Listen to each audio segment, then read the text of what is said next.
السلام علیکم friends, welcome back to my YouTube channel daily tips with Asma. خواب میں آئینہ دیکھنا۔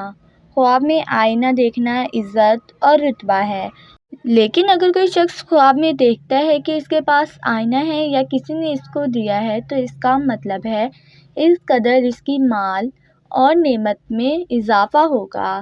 جبکہ اگر کوئی شخص خواب میں دیکھتا ہے کسی کو آئینہ دیا ہے تو اس کا مطلب ہے وہ شخص اپنا مال اس کے سامنے پیش کرے گا۔ لیکن اگر کوئی شخص خواب میں دیکھتا ہے کہ چاندی کے شیشے میں نگاہ دیکھتا ہے تو اس کا مطلب اپنی عزت کو نفرت کی نگاہ سے دیکھے گا۔ لیکن اگر کوئی لڑکا خواب میں دیکھتا ہے کہ وہ شیشہ دیکھ رہا ہے تو اس کا مطلب ہے اس کا بھائی پیدا ہوگا۔ لیکن اگر یہی خواب ایک لڑکی دیکھتی ہے تو اس کا مطلب ہے اس کی ہمشیرہ آئے گی، یعنی بہن۔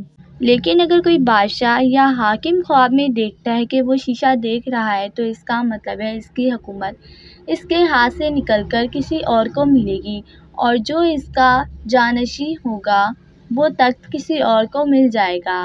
خواب میں آئینہ دیکھنے کی 6 وجہیں۔ نمبر 1 عورت، نمبر 2 جادو فرمان، نمبر 3 یار دوست، نمبر 4 شریک، نمبر 5 کار روشن، نمبر 6 عزت اور رتبہ۔ فرینڈز، اگر آپ کسی بھی خواب کی تعبیر جاننا چاہتے ہیں تو کمنٹ باکس میں کمنٹ کریں۔ Thanks for watching. اللہ حافظ۔